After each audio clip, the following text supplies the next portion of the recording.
இன்றைய நாள் கர்த்தருடைய வார்த்தை ஏசாயா புத்தகம் 44 அதிகாரம் 21 யாக்கோபே, இஸ்ரவேலே, இவைகளை நினை, நீ என் தாசன், நான் உன்னை உருவாக்கினேன்.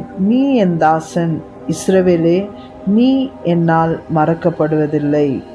தேவ பிள்ளைகளே, ஆண்டவர் நாம் பார்க்கிறோம், யாக்கோபு இருந்த சூழ்நிலை, ஆண்டவர் ஒரு நாளும் யாக்கோபை கைவிடலை. யாக்கோபோடு கூட தேவன் இருந்தார்.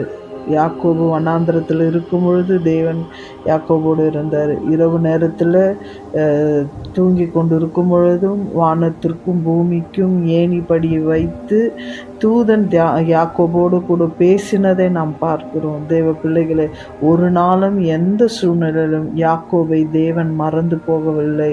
அவன் வனாந்திரத்தில் நடக்கும்போதும் சரி, அவன் தன் மாமன் வீட்டில் வேலை செய்யும் போதும் சரி, ஒவ்வொரு நாளும் யாக்கோபின் தேவன் யாக்கோபோடு கூட இருந்து ஒரு நாள் வந்தது, அந்த இடத்தை விட்டு யாக்கோபு வெளியில் வரணும்னு சொல்லும் பொழுது யாக்கோபு அந்த சத்தத்தை கேட்டு தேவனுடைய வார்த்தை கீழ்ப்படிந்து திரும்பி தன் தேசத்திற்கு வரும்படியாய் தேவன் செய்தார். யாக்கோபை தனிமையாய் வர செய்யவில்லை.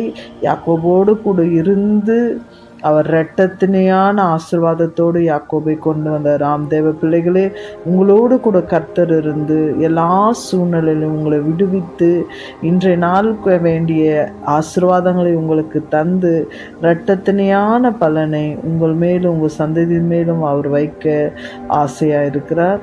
God bless you.